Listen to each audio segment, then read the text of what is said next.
Olá pessoal, mais uma vez aqui para apresentar para vocês mais um vídeo e lembrando sempre aqueles que ainda não estão no canal que clique aí para assinar e para receber as novas atualizações, né?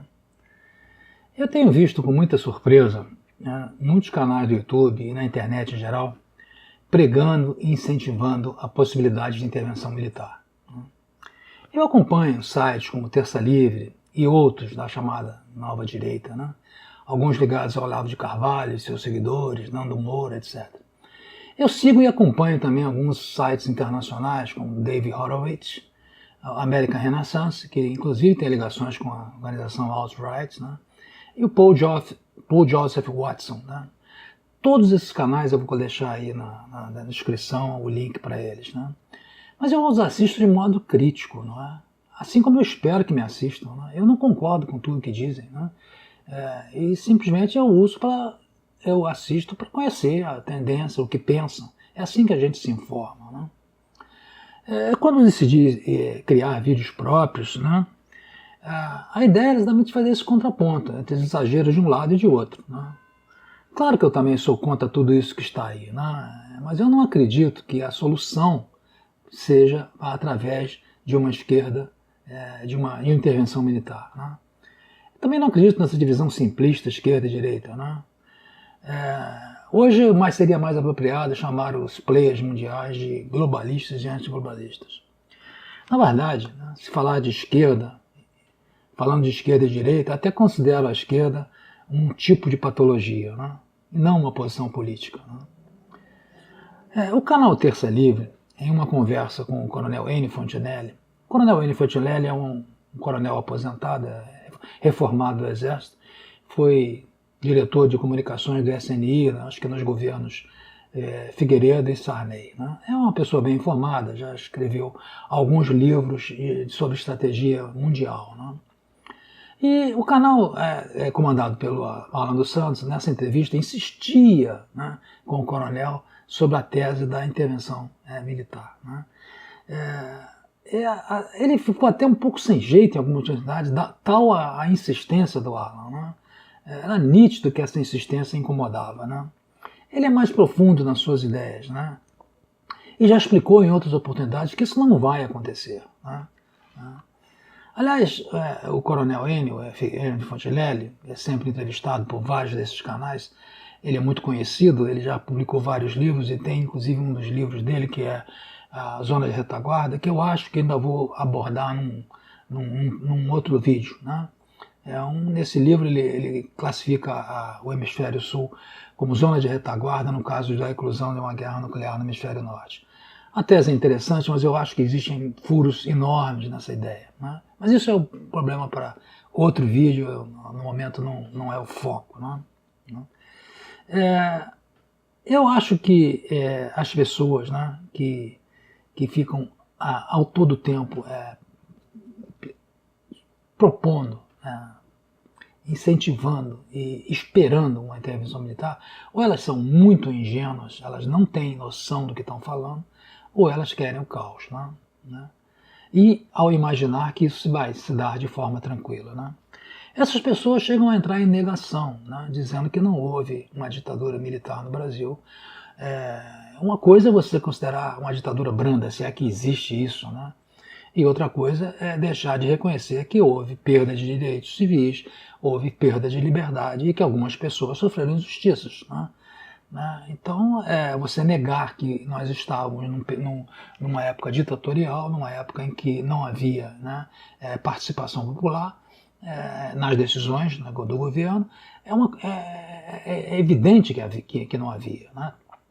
E o fato de a maioria das pessoas, se não quase totalidade, não ter sido afetada por isso, e por isso acham aquele período um período melhor do que o atual, entende? Não nega o fato de que nós estávamos num regime ditatorial em que várias pessoas sentiram na pele o peso de discordar do regime, né? Isso, algumas de maneira completamente sem sentido e injustamente, né? Isso aconteceu aqui, como acontece em qualquer ditadura, de qualquer tendência, né? Seja de esquerda ou de direita, né? Eu aponto pelo menos 5 fatores determinantes para que a gente estabeleça que a implantação de uma intervenção militar com ruptura do regime institucional seria deletéria para o país. Né? Vamos a esses 5 pontos que eu acho. Né? Primeiro, as condições hoje são totalmente diferentes das meados do século passado. Né? Quando hoje nós temos uma sociedade dividida, né, e muito mais organizada do que em 1964. Né? Eu já tive a oportunidade de relatar fatos que aconteceram comigo mesmo, né, e que demonstravam o alívio da população quando ocorreu o golpe militar. Né? Eu estava na época na Escola Naval, eu não segui carreira militar, mas eu cursei a Escola Naval, passei algum tempo na Marinha e depois saí.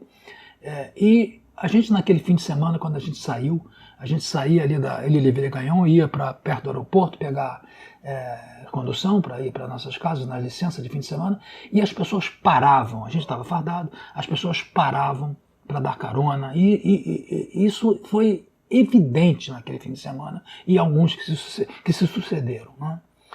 Muito bem. Essa é uma experiência pessoal que eu tive que demonstra o apoio que havia da população ao que aconteceu em 64, pelo menos no primeiro momento. Né? Hoje existem divisões, e também divisões nas Forças Armadas. Alguém pode imaginar que depois de 16 anos de regime esquerdista do PT, não existam diferenças dentro das Forças Armadas, que elas sejam 100%, adeririam 100% a um ato de intervenção? As defecções do tipo Capitão Lamarck iriam se multiplicar. Né? E, embora existam pessoas que defendam intransigentemente que as Forças Armadas não foram afetadas pelo discurso de esquerda. Eu acho isso um pouco difícil. Né? Como terceiro ponto, né? Na atualidade, as condições geopolíticas mundiais são completamente diferentes. Né? O Brasil sofreria restrições internacionais fortíssimas no caso de uma intervenção que quebrasse, que rompesse com as instituições. Não é?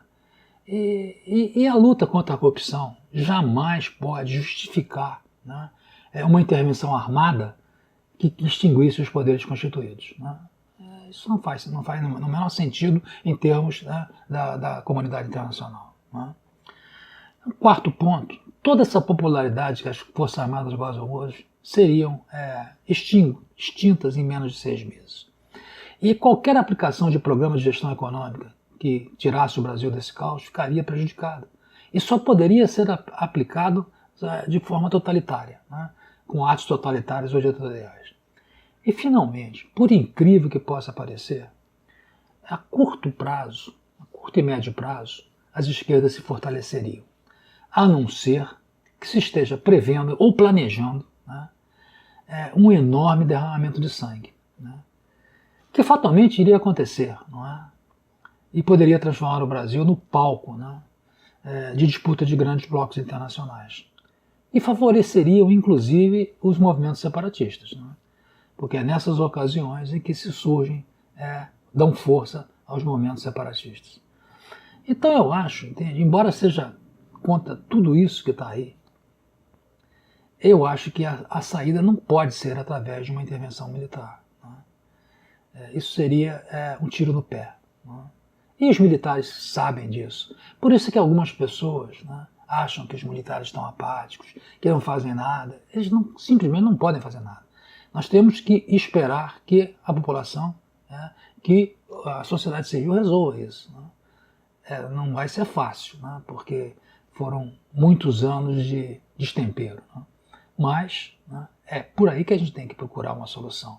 Não através de um conflito de intervenção militar, que levaria o país, nas próprias palavras do Coronel Enio, tão citado por esse pessoal que defende a intervenção militar, nas próprias palavras dele, traria ao Brasil uma bacia de sangue. São essas as palavras dele que eu assisti, que eu ouvi em um dos vídeos que ele fez, sendo entrevistado por um desses canais. Então era isso que eu queria trazer nesse momento, né? A minha estarrecimento com relação a pessoas que realmente acreditam que intervenção militar resolveria algum problema no Brasil. Né? Não vai resolver, só vai piorar. Né? Então, por aí, eu espero que tenham gostado. Se gostarem, deem um joinha. Se não gostarem, deem um não joinha, que faz parte. Né? Então, até a próxima. Obrigado por assistirem.